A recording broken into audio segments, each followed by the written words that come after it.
So, it's been 10 years. 10 years Of what? Of our marriage? Of our marriage. Yes. And also linked to the marriage, creating love stories. Wedding tales. Wedding tales, yes. It was good, huh? Yeah, I mean, Still is, but yeah, we add more things to the... yeah, because of many other things that we are doing, now the wedding tales are there, but we have a whole story to tell. Yes. And from these 10 years, and now I'm going to be more like interviewing you. I'm not going to interview you, but... Me? No, I can it's interview you. No, we interview each other with this. Because, you know, we did a lot of different type of weddings. Yeah. It's almost 10 years. Yes, it started like really as a kind of a like, okay, let's test and try. We did like kind of a fake wedding, I think. Yes, Yeah. with a couple. Setup. A setup, editorial. They're all fake. Let's call it editorial. Yes. But it was a nice one, like very boho in nature, in kind of a farm near Trbole. Mm-hmm. And we went to pick our own flowers. It was in the nature, and we were preparing nice, how to say, setup. This is when we use your cousin as a priest. Yes. Yeah. This was a nice wedding, and this was a good thing, I think. Yeah, we were learning this way. Yeah. This is the way to go, and I am pretty sure that a lot of people who do this. Wedding films or wedding photography, they start somehow, you know, with someone they know. When you have also knowledge about things, because we knew about creating films and creating photos, but when you wanted to put it as a service and to create at the same time like a film or specific photos, yes. You kind of need to kind of reach out through set up a symbolic setup wedding, or in the case that how we started to offer lower price for the friends. Yeah. You know? Or almost for free, symbolic prices, just to gain experiences. But I was always hearing from people, weddings, people who do weddings, they don't know how to do other things. But what is your opinion on this? How you would put a filming and doing a photo session of the whole day wedding? From morning till there, is this a hard job or not? It depends, because the thing is that before we started with this thing, and I remember that when we were thinking like, okay, we're gonna go serious on this, we were following a lot of people on YouTube, especially a lot of the older filmmakers, more like filmmakers. And it was always more like filmmakers than photographers. Yes. Yeah. Now with the photography, it was more like through the Instagram. But before it was YouTube, you know, like I don't know, there were a couple. Matt, what's his name? Evergreen. Yeah, which I always like referent for this. Muse and Mirror, but this was more on Instagram. Yeah. But the thing is that there are different realities depending where you live. Because I remember myself 10 years back when we started, I was looking at Matt, who's Matt. Yes. And then he was telling like, he's from Texas, I think, and the dude was talking about having prices for 10 grand weddings.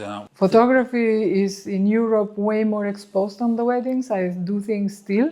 And the videography was kind of trying to sneak in, but in the States, the videography is way more established and pricier, and people, they really want to have their wedding films. Here, I do think that it's coming in, but it's not fully like, oh yeah, I will always have film and photo. You know, it's more like just photos, and this is kind of a like very personal decision from people. But what I wanted to ask you is like regarding like the knowledge, the physical and mental condition, and also the demand being there, run and gun. Personally, I think this is pretty hard job. If you nail a wedding, and if you are good at doing wedding photos, films, or even both, because many times we did like 2 people, photo and video. Plus, we also had third shooters with us in the bigger weddings. But this, job of a wedding photographer and filmmaker, I find it one of the most demanding regarding the nailing the proper time at the proper spot, because you cannot repeat moments, you know. And if you get experiences with this type of kind of a wedding scenery, then when you are in a studio with a like really set up environment, controlled environment, when you can repeat things, I find it very useful that we gain so many experiences with the run and gun situations. And also in a street photography, I can use a lot of experiences from weddings, and also I like always documentary style. So I do think that we both had a lot of documentary vibes in our photos and films, not so staged. I don't know. I think the best photos are, okay, yeah, you have to have some posing and beautiful shots and details. But in general, I do think that the best, what comes out of photo shooting in the wedding is spontaneous moments and like rare, emotional, that we try to capture emotions. Yeah, I agree with you with regarding your first questions. For example, I do think that people are not necessarily, they don't need to know what is the whole efforts that are behind. So therefore they think it's just like, because you know the comments. A lot of people, they were in the weddings like, oh, I could do it with the phone. Yes. Mm-hmm. Some people, they were kind of nosy, saying like, hey, how much a wedding filmmaker or a wedding photographer charges, and then when you tell them the price, it's like, well, I could do the same with the phone. Yeah. And it's true, you can do it, but the other thing is like, most of these things, I mean, there are prices for every different thing. You know, somebody could say a mechanic should charge more than because they do more work, but you know, at the end of the day, what I think in this field of photography and videography, it comes down to know what to do when the thing go wrong.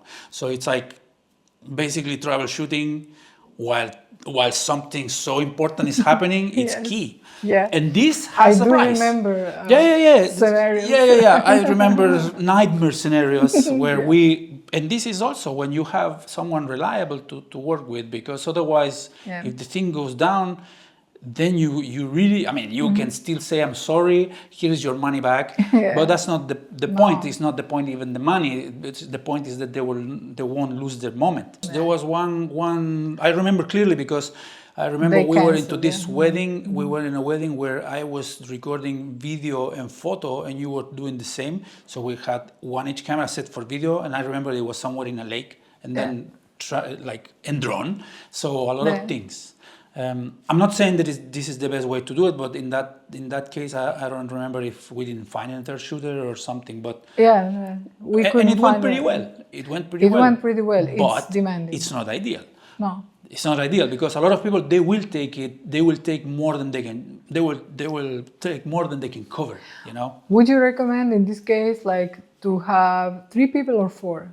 What would be for you? This will depend on the setup, because you remember, I was also a third shooter with other people before we started with the thing. Yes. And I went to a couple of weddings with these people. Yeah. And I remember that I was just there. I was feeling useless, because it was like, no, you just like take whatever you want. And as a creative, this is like, no, I need you to tell me what is the story that you're planning to do, so I can help you with what I know. And they were like, no, you just press shoot and record whatever. And you know, so in that case, it will depend also on the reliability of the people. If you know the shooters, and if you know, my case is if you would have like, if they can provide you with a portfolio. And depends on the number of people, because we did weddings that they were really massive, and I was like, maybe we should have like a third or even a fourth. I mean, a first or second shooter. Yes. You know, but I would say that, I don't know. Yeah, it depends on the number. You know. Yeah, I think 3 in the most of cases of the weddings that are in Europe. We were doing weddings in Europe, more or less. Yes. Slovenia, and also Austria, Croatia, Germany. So we were going around, and the majority of the things that, if we cover photo and film, I think 3 are pretty okay. But mostly on photography. A second shooter for photo. Because for video, I don't know if it's because I was more into the video part. To me, it was just like if I would have a second shooter on video, I would not feel comfortable. I would be like, I would probably not use. I was No, basically I'm the talking about a photo. third one. Yeah, yeah. Because if you would be in a situation where I would have to do just video, Yeah. and you were doing all the photo, but you would need a second shooter for the photo because I wouldn't have, I don't know, the other camera available Yeah, or yeah. whatever. So in that case, I think that the second shooter, for the amount of stills that you need to provide for the moments to cover, it's more necessary a second shooter for photography than for videography, if you know what I mean. But also, when I went with the bride, and you and you went with the groom, or sometimes like vice versa. But we had one person next to, and that person, for example, if I was with the bride, I was always making sure, so I took photos, the important ones, and the second shooter helped with the photos. But then I also always took like some kind of shots of a film or video with the bride. So it's more like it's. But the question is, if I couldn't trust. If you would be with the second shooter yourself with the bride, and you were with the second shooter, not me, I was doing video somewhere else, and then you needed to have those extra shots, you will go and still take your own shots, just to make sure. Yeah, and this is just because, and I don't think it has to do with like, oh no, they don't know how to take photo, because you wouldn't hire a second shooter in the first place. But it's more like, I will make sure that these people will have what they're paying for. Yes, yeah. It's kind of like, okay, just in case. This was the mentality, you know, behind like, I would rather have a few good shots that I trust myself, and I know that is exactly what I would like to take. But they were usually, and I would be very unfair to say, there were plenty of very good shots from the second shooters. Because second shooters, the ones that I'm aware, that I know, they were okay. Skilled, they were skilled, you know. But not the same. Again, I take responsibility of what I'm saying. But when it comes to video, it's a risky move. And also, I had a very specific style of shooting, and you know, this is how it is. You know. Yeah, for video, especially in our area, we didn't encounter so many skilled people. Or they were, but they had their own style, and it didn't match with what we were. We knew exactly, if we were both taking video also, we knew what we like and how they should be, you know. So these shots were more similar than if we would have a third person. Did you ever think if we would end up making films across Europe with these international couples and all this? This was interesting, huh? Yeah. It was a good memory. Yeah, we were establishing first in Slovenia, like we said, with known people that they trusted us and they were satisfied. So then the word spread around. Yes. And then at the end, we went into collaboration with wedding organizers. Yeah. And we were going around. We also had a very interesting experience being on a wedding fair in Vienna. I wanted just to tell you this, because that was a crazy experience. Yeah. How did you find it? It was not cheap to be there. No, it was not cheap at all, and it was a couple of days there. We overstayed there, and then it was the amount of people and all they provide. There were thousands of vendors. Thousands. Yeah, I couldn't say, but it was like a huge. No, it was massive. There was like three halls all together, connected with everything, like DJs, everything that you find in a wedding. It was in that thing, but 10 times 100. Yes. You know, it was. I mean, it was okay. For my experience, I think it was okay, just so we know what is behind this whole thing. Yeah. And also we kind of met a few couples. We were there like, we prepared the whole visual thing for the stand. Very boho in that time. We were into more boho type of weddings. Yeah, now we would say we are more classy. Yeah, well, a lot more. But yeah, the experience was okay. But in general, to then see that we were managing to go to, I don't know, in Germany we did in Frankfurt two times, which it was crazy. The one that it was also this Bollywood wedding in Vienna in this Intercontinental Hotel. Yeah, that was also very, very interesting, because then you are facing also cultures that we're not. We never did this type of thing. We never knew that these weddings would be that massive, and the people were really cool. A lot of people. The people were really cool. I mean, what I think it's like we gained a lot of experiences. We met a lot of different people. The word was spreading around, and we also used our time there like wisely. But if I have to say, the after the wedding, you are smashed. You know, this is like almost 24 hours of work. Plus, okay, in the beginning, we were bringing so much gear in the first weddings. It's like what I do highly recommend to anybody is like you select what you really need, which in the beginning you are not sure, and you rather take something extra and huge gimbals and drones, and I don't know how many 4 cameras and this and that. It's okay. But with years and with experiences, you learn that you can do the same or even better with the kind of optimal amount of gear. Yeah, the thing is that in the beginning, and this is, I'm guilty as charged. Because I remember in the beginning, I was planning the day before. I was planning shots. So in a way, I was just like, I have this shot in mind. Yes. And for this shot, I will need a crane. I remember taking a crane. We were just two. Yeah. And with a crane, with the sandbags that are really heavy to balance the crane. Yeah, And then crazy. all this amount of things, gimbals, whatever, and lights, a lot of lights, and stands. I remember that carrying like, I don't know, 4 or 5 big stands. For one shot that I had in mind, it's like, oh yeah, I had in mind that it's like gonna be like a fairy tale. Nobody gives a damn, you know. I mean, and this is true. But what you're saying, it's also, you have to consider that since we started until now, for example, technology has come a long way. Yeah. The camera before that you needed lights, now you don't need lights. Yes. The cameras that they needed before gimbals, now you don't need gimbals. Yeah. So this is also very important. It's like the microphone. Now we're talking with these microphones that you clip it and they're wirelessly connected to cameras. Before you needed to synchronize and do many things and shotgun mics and then go in there to, I don't know, to do to the DJ to ask, how can I connect this recorder? A lot of things. So now you can really simplify the amount of things that you carry to a wedding. True. Because the gear, the technology has go a long way, which is great. Then it also saves you, getting tired, because carrying too many things, it's also very tiring.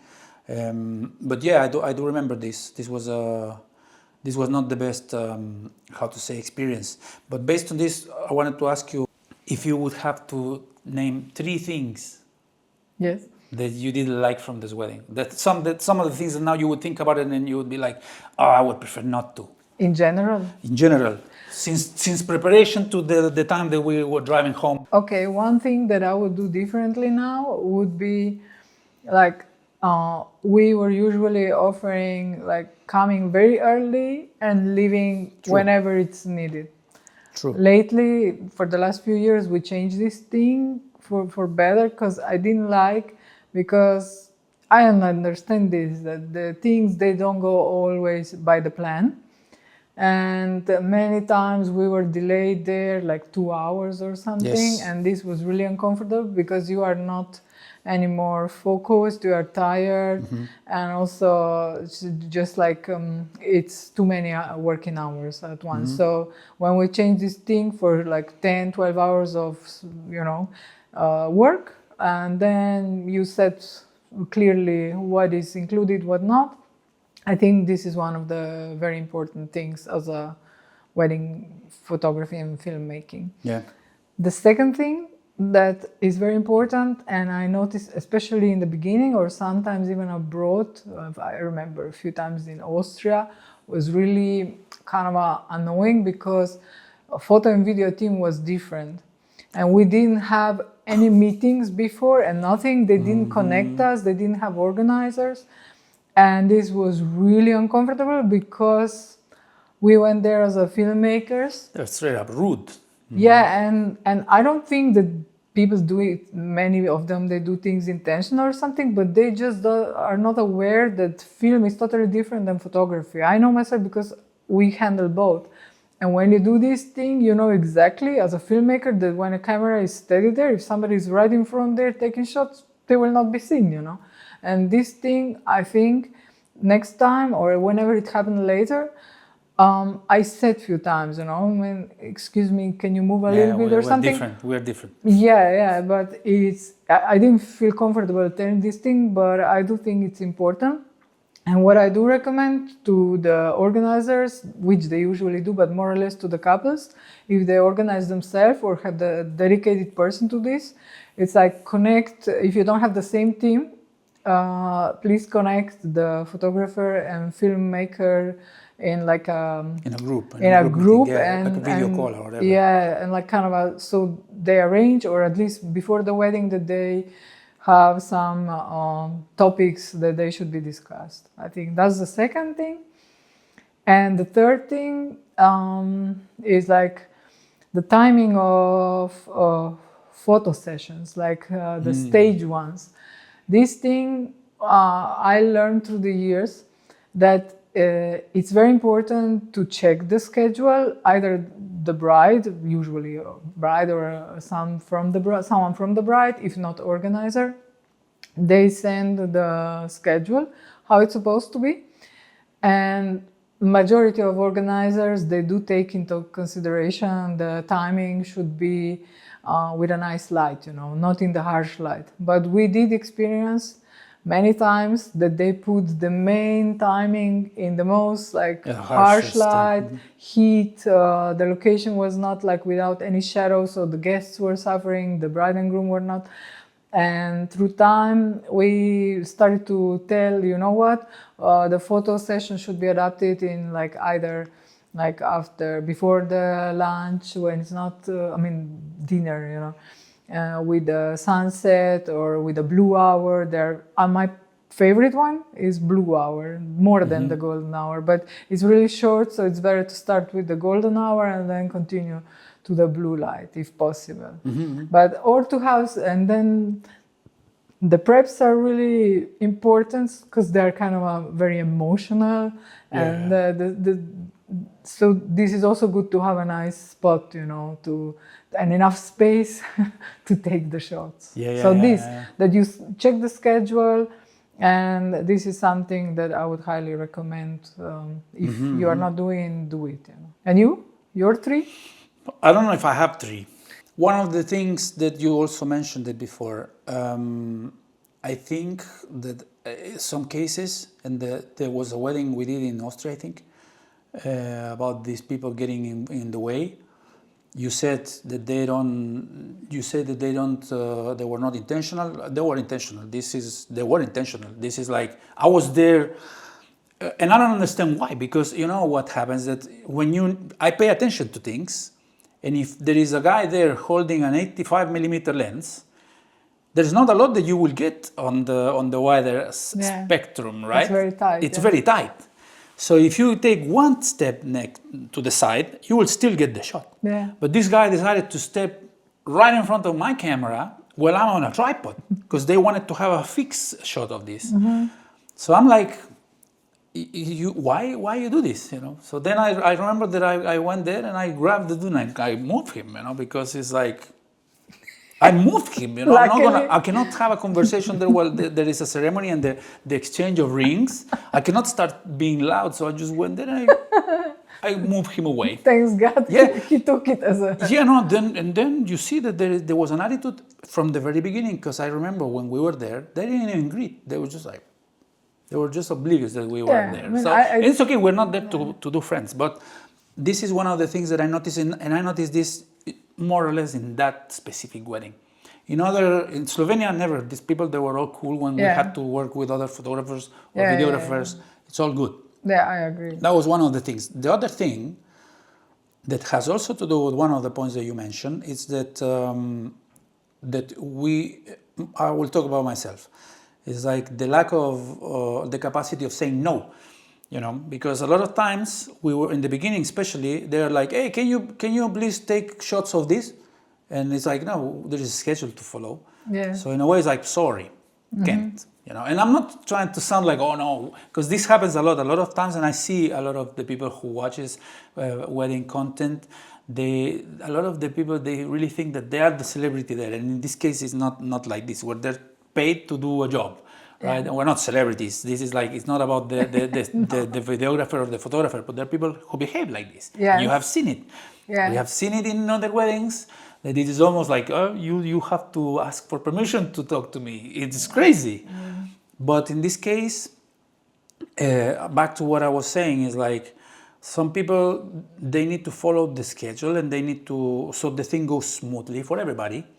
And a lot of times I wasn't able to say no, so I was just like, okay. And then I got delayed on what I really needed to do. So this was something that I didn't like for myself. Yeah. And the other thing was also has to do with some of the wedding organizers, that they were kind of getting a little bit too much of like, oh no, you are my, you're working for me now. And it's not like this. No. It is not like this at all. And this is something that a lot of the new people, the young filmmakers or photographers need to know these things. That everybody is doing their a paid job that needs to be delivered for someone else. And you're not there to take orders from the wedding organizer, in this case, if it's not within the arranged schedule. Right? Yeah. That's pretty much what it is. That's why I think before the wedding meetings, with the organizer, and also if they have organizer, it's very important to meet them in person or through Zoom before the wedding, also bride and groom. But I got another one. Now I remember before I forget. Yeah, And it has to do with this. Okay. Tell me And it about has to do, which I was very disappointed. When we didn't have the meeting with the couple and the wedding organizers. Yes. And then this has to do with it's just like some people are just shady. And it was about the price, because you do have a price list, and then you can negotiate this price list with the couple. Yes. With the couple. Okay. But then it's like, when I started to, you remember, you know where I'm gonna go with this one, and then you start to see that then the wedding organizers start like, no, you don't contact the couple at all. But it's like, no, we need to talk to them. And then we contacted the couple, and I was like, okay, these people are really cool. It's not like they were portraying like, oh no, these couple are kind of very picky. And then when we delivered this thing, then we figured out that it was a totally different money and payment price arrangement, and it was crazy. And that was one wedding that it was a very bad experience all the way. Even we got left out from reception in a -1 degree Celsius, and then they didn't include us to at least being under some shelter. Under some roof. Yeah. It was almost snow condition. And the same wedding organizers, they took off. They left, and they let us there. Like we would take care of anything. That was insane. Yeah, within time, then you have somehow learn to set the borders also for this. You know, I mean, you filter who you want to work with. Yeah, there are different, I think, countries that they have different, almost like rules for this thing. I remember in Austria, you are set in another area, you get different food than the people who are guests there, which is okay. I mean, they nothing wrong with it.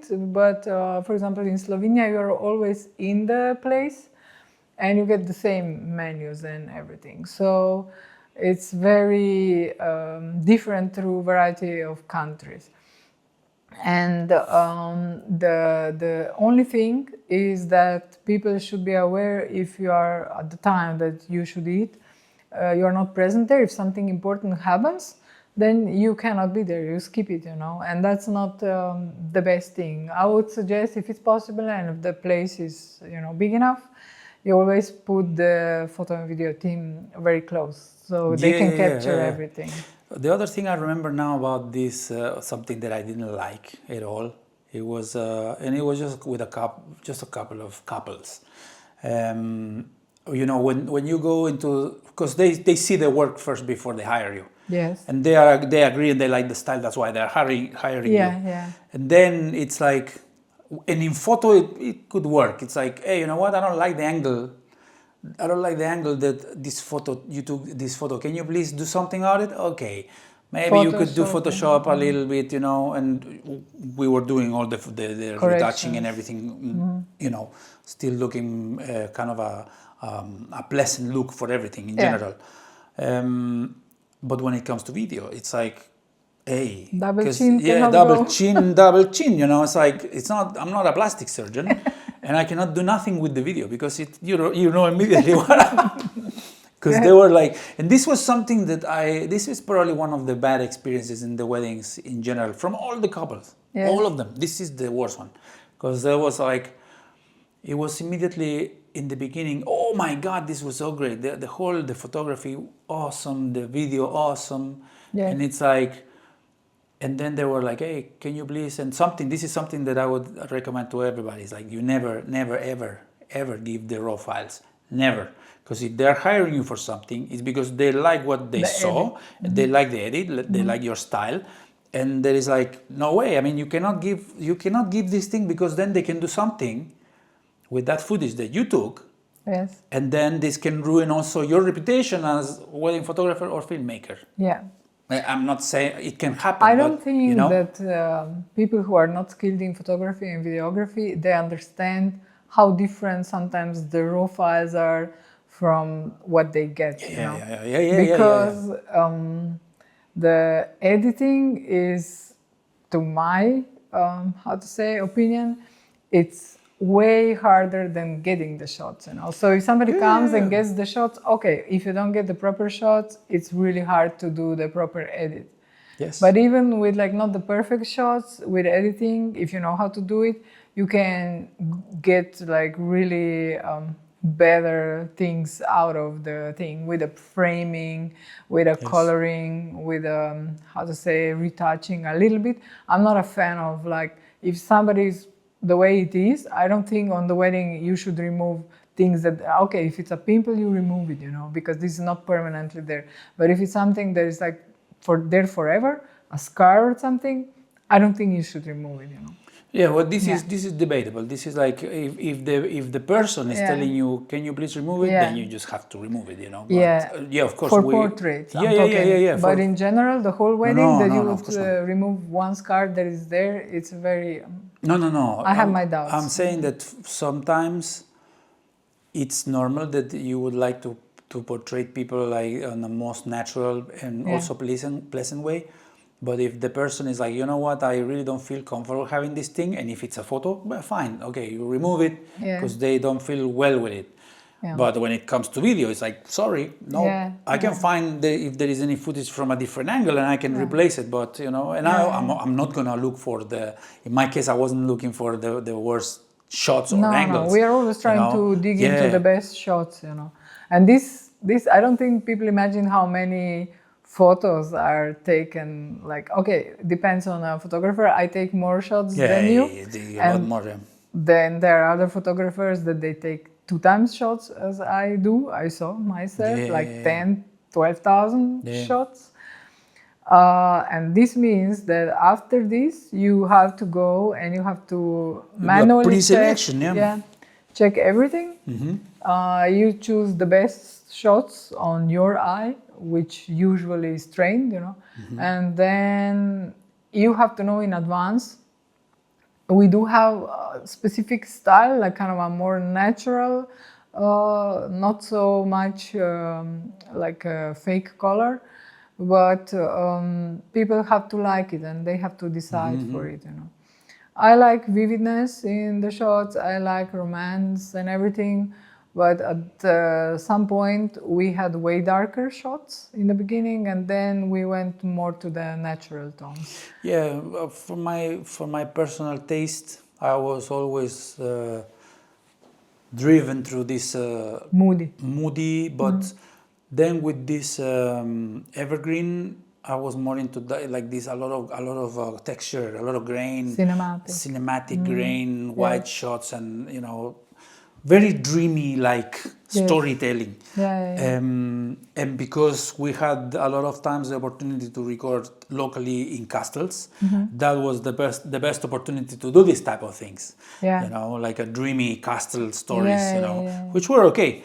But I think the taste evolve, and also, you know, if I would go now to do a wedding, I wouldn't know. I would, because I don't have any more a referent. You know, I kind of I do what I think it looks good. I don't try to copy anybody else. You know. Yeah, we develop our own style, and we have our own, how to say, preferred type of editing. Yes. But in general, it can be adapted a little. But that's why it's very important that the couples, when they're choosing photo and video style and team and photographer, besides clicking with the team, Yep. it's very important so they know, you know, how they will behave and how somebody's going to be next to them in the most intimate moments, you know. Of course.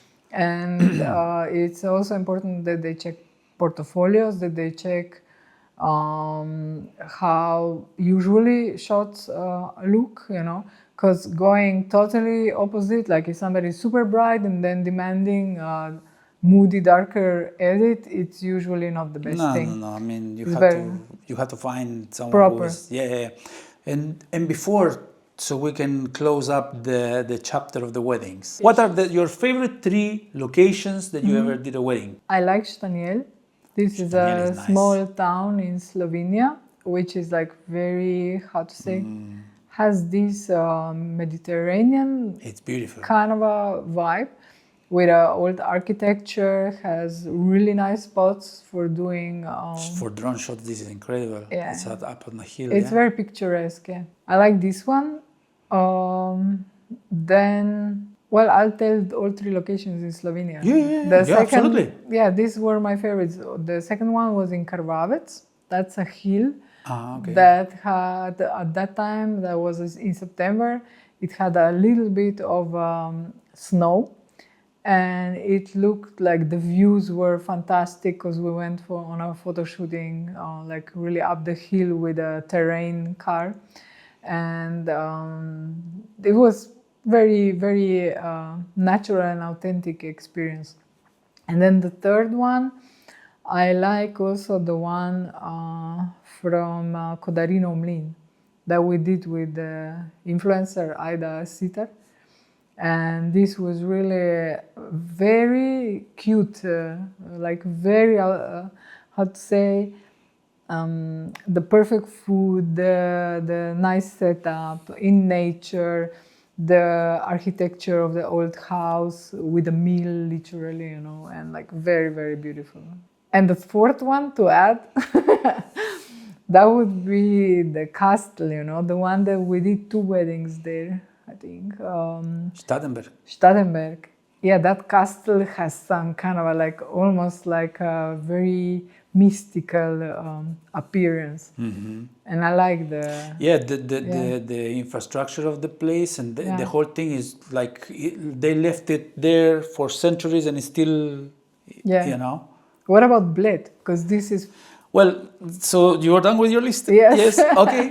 I will tell you mine. Yes. I will start... And this is going to be like a shock for you. I will have to say Bled. Okay. Yeah. And I know, you know, we both agree that Bled is kind of to here because there were just too many weddings there. Yeah, we did too many. Yeah. Way too many. It's like we know that place like the palm of the hand. Yeah.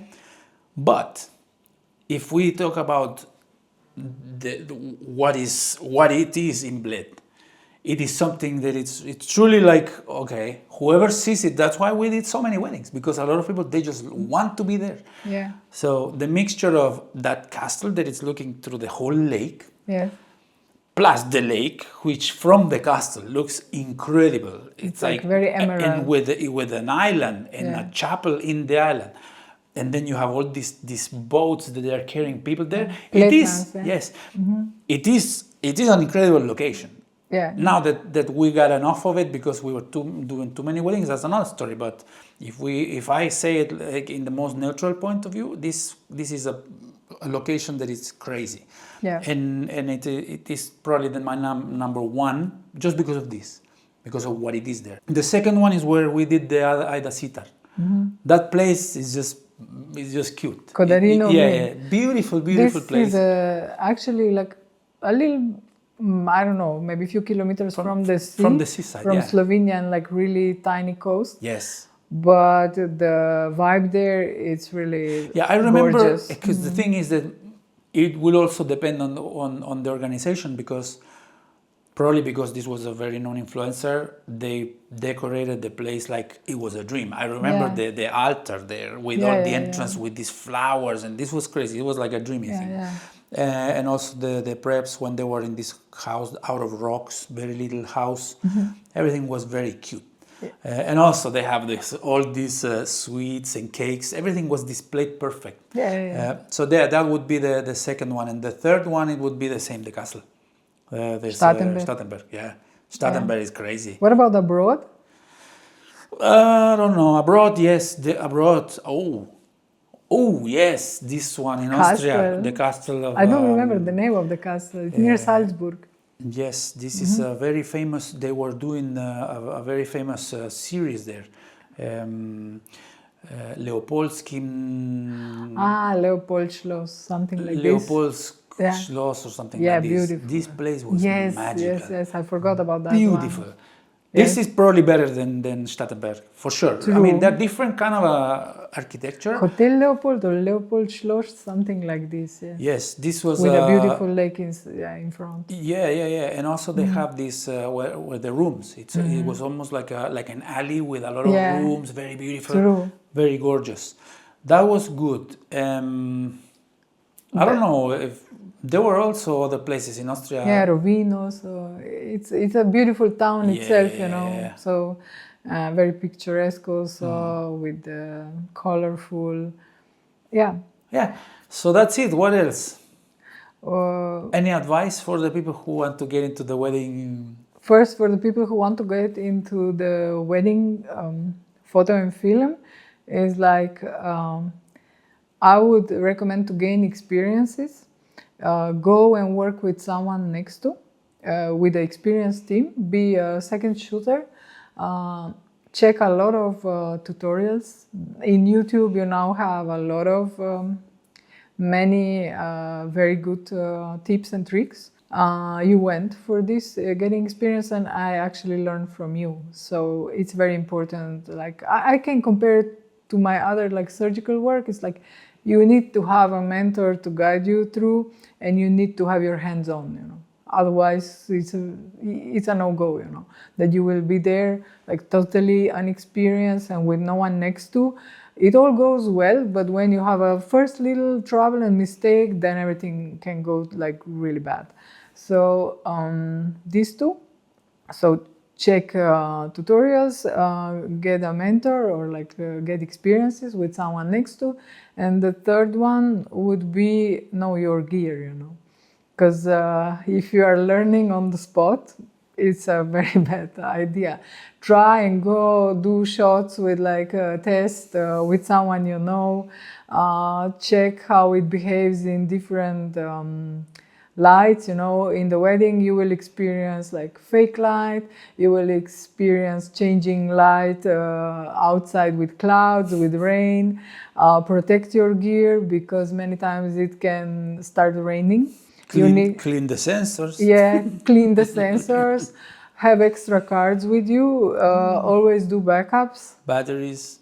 check batteries if they are full. And if something happens on the spot, and if you notice, because it can happen that you don't notice, sometimes you can even go and you can even say later on, let's say that some camera freezes or something doesn't work proper when it's a very important moment. You can then go, it's better than to go then and say, hey, can we do the rings here? Can you put it on? I don't think bride and groom, if you are honest, it's better than to lose the important shots.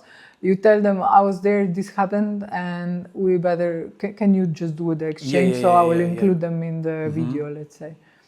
And it's good to have proper amount of gear, you know? Not just to know the gear, and to have what you really need and have enough of these, the batteries, the chargers, okay, and have water and some snack for, because otherwise you can get sick, you know. We always were carrying this. These were very helpful. Saviors. Yeah. And you? My advice will be, first one is know your gear. This one is key. Know your gear, know what you can do and what you cannot push too much. Yeah. You know, Yeah. especially when it comes to ISO. Yes. You know, Yeah. this is Noisy key. shots. Yeah. Yes. The other one, and this is something that is personal. You know, I was always a fan of movies. I was always watching movies, always. So always have in mind composition. This is learn from the movies. The movies that you really like to do, apply them when you want to film something. When it comes to film, Yes. you know. Yeah. So it's like you can learn what the shot different framings are, the shots and the lenses, whatever. This is, I think it's a good thing. The other one will be like before to throw yourself into the lions. Do fake things, set up weddings, ask a friend that they will pretend to be something and then you can try, and know the editings, know the tools for editing. This is the key. You need to know editing for video, you need to know your editors for photo, you need to know these things. Yes, This is key. The other one is like know your worth. This is key. You want to go into this business, know how much you're worth. You know, if sometimes it's like it's not worth to go for when you think it's not enough, but also don't get too crazy with the pricing. Yeah. But know your worth, and your work will speak for itself, and your work will back up that claim. You know that it's going to be worth it for the people to spend the money in the right work. That's about it. I agree on this one because. You know how much your time and work is priced, and you should be around this price, but don't go too low and don't go too crazy. You know? In the beginning, would you do some work for free? In the beginning? Yeah. No, it depends. Depends on the person. Yeah. Because you know you can mess up something for free. It's like the key is like you better learn basics. And do tests just like for the sake of tests. Yes. And then if you are confident, you can tell someone, hey, let me do your wedding for free. Because you can really ruin the wedding because these people will have some level of expectations because you still don't have a portfolio. Yeah. And then it's like you might do something that is really ruins the whole thing and then they have like, you know. Yeah. But in this case, I think it's, I would personally like the way we did it. I would just go and try to do some side projects, you know, and then when I'm good, I will be very confident. Yeah. Then be a second shooter, which is very good.